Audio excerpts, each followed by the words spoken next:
Hey everyone, this is me Sumi Jha and you are watching Why Learning Classes, your ultimate destination for knowledge and growth. Let's dive into today's exciting topic and make learning fun together. So today's topic is The Tiger and the Deer by Sri Aurobindo.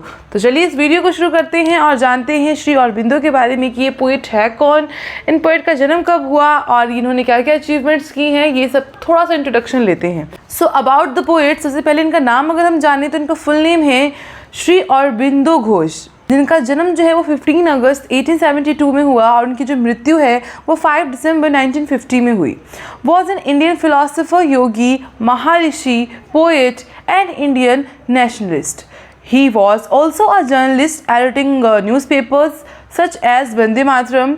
He joined the Indian movement for independence from British colonial rule until 1910, was one of its influential leaders and then became a spiritual reformer, introducing his vision on human progress and spiritual evolution.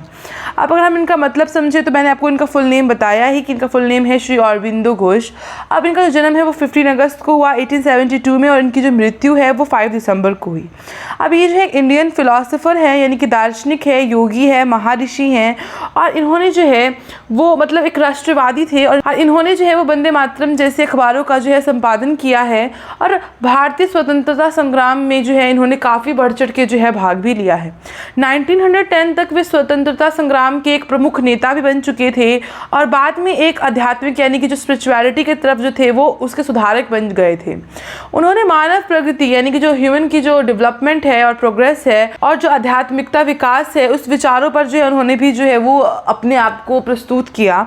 अब अगर हम आगे इस poem के बारे में जाने, the poem the tiger and the deer. So इसमें जो पोएम है the tiger and the deer is one of the Shri Aurobindo's finest works of Indian English poetry, यानी कि इंडियन इंग्लिश पोइट्री में इनका जो है ये सबसे बेहतरीन रचनाओं में से जो है वो एक है. Aurobindo is widely regarded as India's preeminent maestro of English literature. He was a philosopher, short story writer, dramatist, library. अब देखो यहाँ पे क्या क्या उनके बारे में बताया गया कि उनकी बहुत अच्छी पोएम है और ये जो इंडिया के जो है वो एक काफ़ी शॉर्ट स्टोरी राइटिंग लिखने में काफ़ी इनका दिलचस्पी रहा है. और जो अरविंद है उनको अंग्रेजी साहित्य यानी कि जो लिटरेचर है उसके क्षेत्र में जो है वो प्रमुख कवियों में भी उनको जो है काउंट किया जाता है. वो एक दार्शनिक है और छोटी छोटी लघु कथा जो है वो लिखते हैं और एक नाटककार भी हैं वो. और स्वतंत्रता सेनानी में अगर उनकी बात की जाए तो उसमें भी उनका नाम जो है वो उन कवियों में भी उनका नाम जो है वो आता है. अब अगर बात करें उनकी जो है एपिक पोइट्री की यानी कि उनकी महाकाव्य रचनाओं की, तो सावित्री उनके जो काव्य जीवन का जो है सबसे अच्छा अभिव्यक्ति है. उन्होंने भारत को ब्रिटिश शासन से मुक्त कराने के उद्देश्य पे स्वतंत्रता संग्राम में भाग लिया और बाद में उन्होंने आध्यात्मिकता की ओर रुख लिया. अब छोटी शिक्षाप्रद कविता, जो ये छोटी सी कविता है बाघ और हिरन के ऊपर, the deer and the tiger and the tiger and the deer जो भी कहें, सो ये उसके उनकी जो है वो 1930 में उन्होंने लिखा था और 1942 में इसको जो है वो कंप्लीट किया था. जैसे कि यहाँ पे आपको देखने को मिलेगा, यहाँ पे struggle of in order to liberate his native land from British rule and afterwards turned its spirituality. The short detected poem Tiger and the Deer was composed in 1930 and written in 1942. यानी इस तरीके से जो है उनको पुनः लिखा गया है 1942 में. अब अगर हम बात करें तो poem depicts the law of the forest in which a weak animal such as a deer gets slain by a mighty dangerous wild animal such as a tiger. The poem opens with a descriptions of the tiger approaching the innocent deer. अब देखो ये जो poem है उसमें जो बात की गई है दो एनिमल की गई है. एक तो जो जंगल में रहता है टाइगर, जो सबसे खतरनाक जानवर में से एक माना जाता है, और दूसरा जो है वो है हिरन, जो काफ़ी कमज़ोर होता है. डियर यानी कि बहुत सहमा हुआ एक इनोसेंट सा एनिमल होता है. सो इस कविता में जो है सबसे पहले एक जंगल के बारे में वर्णन किया है कि इस जंगल में जो है कमज़ोर जानवर जैसे हिरन रहता है और एक शक्तिशाली और ख़तरनाक जानवर, जंगली जानवर जैसे कि बाघ रहता है ना, टाइगर रहता है, जो हिरन के द्वारा हर बार जो है वो हिरन को जो है मार देता है. यानी कि टाइगर द्वारा हिरन जो है वो हर बार मरा जाता है, उसका जो है शिकार कर लेता है. एक टाइगर जो एक हंटिंग एनिमल है. कविता की शुरुआत जब होती है तो उसमें क्या क्या देखने को मिलता है, उसमें देखने को मिलता है कि एक निर्दोष हिरन जो है वो झुक करके दुबल करके जो है वो चल रहा है और एक बड़े जो पोखर है, बड़ा सा तालाब है, वहाँ पे जो है वो ठंडा पानी का जो है प्यास बुझाने के लिए बेचारा वो जा रहा है. उसको नहीं पता कि उसको जो है वो चारों तरफ से षड्यंत्र बनाया जा रहा है कि टाइगर जो है उसको घेर लेगा. मिलेगा। The deer travels to the deep forest large pool, यह भी है कि अपनी थ्रस्ट को मिटाने के लिए, अपना प्यास को मिटाने के लिए वो चिल वाटर को ड्रिंक कर रहा है। It is completely unaware of the tigers attack strategy, तो कम्प्लीटली अवेयर नहीं है, बिल्कुल भी अनअवेयर है, उसको ऐसा पता नहीं है कि टाइगर जो है वो उसको मारने की स्ट्रैटेजी बना रहा है।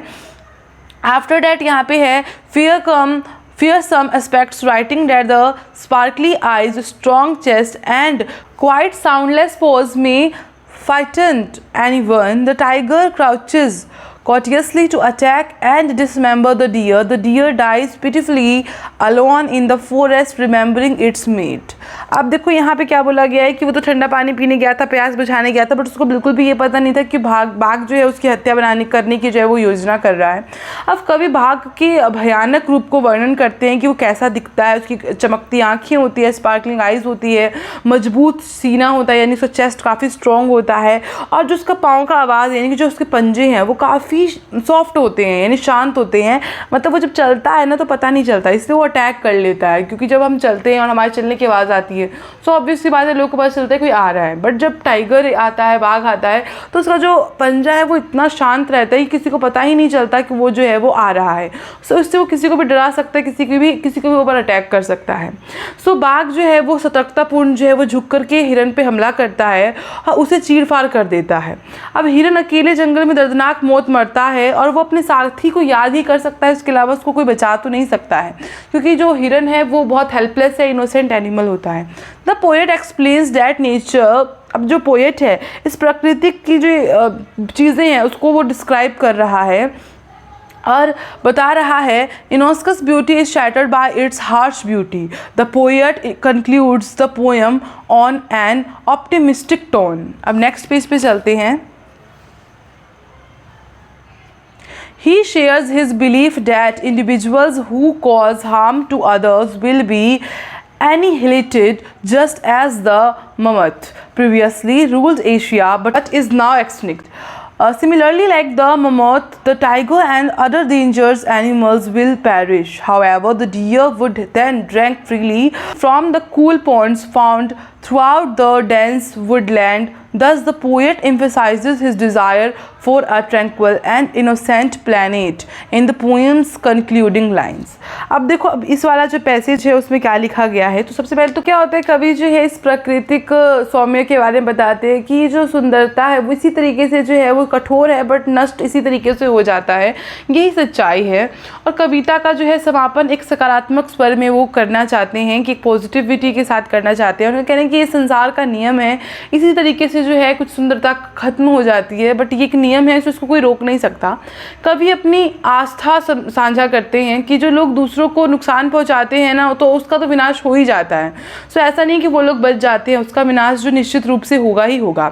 ठीक वैसे ही जैसे कभी विशालकाय पक्षु एशिया पर शासन करते थे, लेकिन अब वो विलुप्त ही हो चुके हैं, क्योंकि एक टाइम ऐसा हो सकता है कि टाइगर जो है वो समाप्त हो जाए, बाघ जो है वो जंगल में ना रहे, बट हिरन समाप्त नहीं होंगे, क्योंकि वो जो है एक पॉजिटिव एनिमल है, वो किसी को हानि नहीं पहुंचाते हैं, और जो किसी को हानि पहुंचाता है वो एक ना एक दिन विनाश हो ही जाता है। जैसे कि एशिया में एक टाइम जो है वो विशालकाय पशु सबका जो है शासन था, लेकिन आज कोई हमको दिखते ही नहीं है।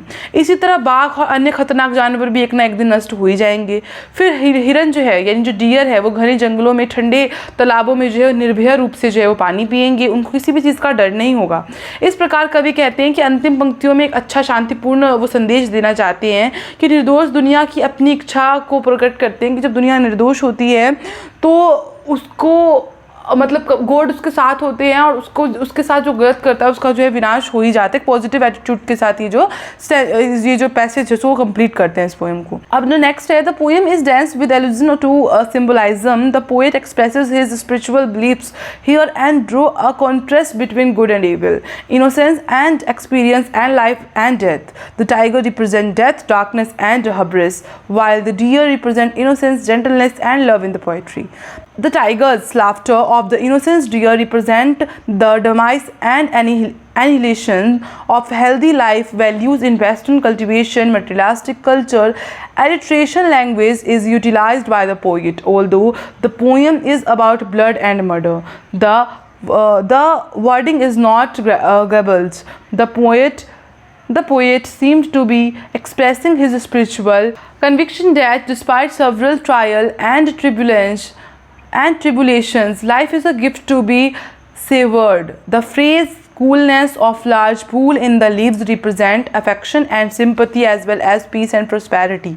The poet's use of words is deft, adding to the poem's beauty. The poet freely employs descriptive language such as gleaming eyes, mighty chest, and soft soundless paws to convey the tiger's terrifying aspects, while the poet uses a negative term such as wild deer to refer to an innocent animal. अब इसका जो है हम मतलब पहले समझ लेते हैं, काफ़ी लंबा पढ़ तो लिया। तो यहाँ पे बोला क्या गया है कि अब जो कविता जो है, जो पोएम है, उस पर जो उपयोग किया गया है, जो चीज़ें वो बताया गया है कि कवि यहाँ अपनी आध्यात्मिकता या जो स्पिरिचुअलिटी में जो है मान्यता रखते हैं, उनको पता है कि जो गलत है उनके साथ गलत ही होगा, और अच्छाई और बुराई, मासूमियत और अनुभव, और जीवन और मृत्यु के बीच में वो अंतर बताते हैं। अच्छाई और बुराई में क्या डिफरेंस है, मासूमियत और अनुभव में क्या डिफरेंस है, और जीवन और मृत्यु में क्या डिफरेंस है। कविता में बाघ जो है वो मृत्यु, अंधकार, अभिमान, इन सब चीज़ों का प्रतीक है कि वो लोगों का मर्डर करता है, मृत्यु करता है। और वो बुरा है तो उसकी लाइफ में रोशनी तो हो नहीं सकती, तो अंधकार का प्रतीक है वो, उसको अभिमान है कि वो शक्तिशाली है। और सिमिलरली जो हिरन है, अगर उसके बारे में बात करें तो वो एक मासूमियत है, कोमलता है और प्रेम का प्रतिनिधित्व करता है। वो कोई किसी को हानि नहीं पहुंचाता, बहुत इनोसेंट एनिमल है, बहुत सॉफ्ट है, क्योंकि वो हरा भी नहीं सकता है बाघ को। मतलब ऐसा तो नहीं कि वो दौड़ में हरा नहीं सकता है, वो बच भी जाते हैं कितनी बार शिकार में, लेकिन अगर वो पकड़े जाएँ तो बहुत सॉफ्ट होते हैं। अब जो बाघ है उसके द्वारा निर्दोष हिरन का जो है वो हमेशा क्या हो जाता है, हत्या कर दी जाती है, और वो उसका जो जीवन का जो है वो पतन कर दिया जाता है, विनाश कर दिया जाता है। सो कवि ने कविता में जो है वो ऑल्ट्रेशन का भी एक इस्तेमाल किया है और कहा है कि कविता रक्तपात और हत्या पर जो है वो आधारित है, क्योंकि यहाँ पे जो टाइगर है वो डियर का हत्या ही करता है, लेकिन शब्दावली अस्पष्ट नहीं है। ऐसा लगता है कि कवि अपनी आध्यात्मिक आस्था व्यक्त कर रहे हैं कि कई परीक्षाओं और कठिनाइयों के बावजूद जीवन आनंद लेने के लिए एक उपहार है। पत्तों के बीच बड़े तालाबों की ठंडक, जो पानी है, जो पीने के लिए जो हमारा डियर आता है, कहीं ना कहीं उस चीज़ का वो प्रतिनिधित्व कर रहे हैं, और उसके लिए जो एक प्रेम, एक सहानुभूति वो साथ साथ में दिखा रहे हैं डियर के लिए। कवि का शब्दों का उपयोग कुशलतापूर्वक किया गया है, हर शब्दों को उन्होंने बहुत अच्छे से यूज़ किया है, जो कविता की सुंदरता को जो है वो और बढ़ा रहा है। और बाघ के अगर बारे में बात करें तो उसका भयानक रूप भी उन्होंने बहुत अच्छे से व्यक्त किया है, जैसे उसकी चमकीली आँखें होती है, उसकी मजबूत सीना होता है, उसका जो नरम है और बिना आवाज़ करने वाले पंजे होते हैं, ये सब चीज़ें उन्होंने जो है एक अच्छी तरह से वर्णन किया है, जो स्वतंत्र रूप में आप यूज़ कर सकते हैं कि जब कोई भी इंसान स्वतंत्र होता है तो वो हर तरीके से इसी तरीके से मजबूत रहता है। जबकि जंगली हिरन की अगर वो बात करें तो कहने में तो ये नकारात्मक शब्द है कि वाइल्ड हिरन, क्योंकि हिरन तो मतलब कहने को जंगली है लेकिन वो बहुत अच्छा है, जंगली जैसा खतरनाक नहीं है।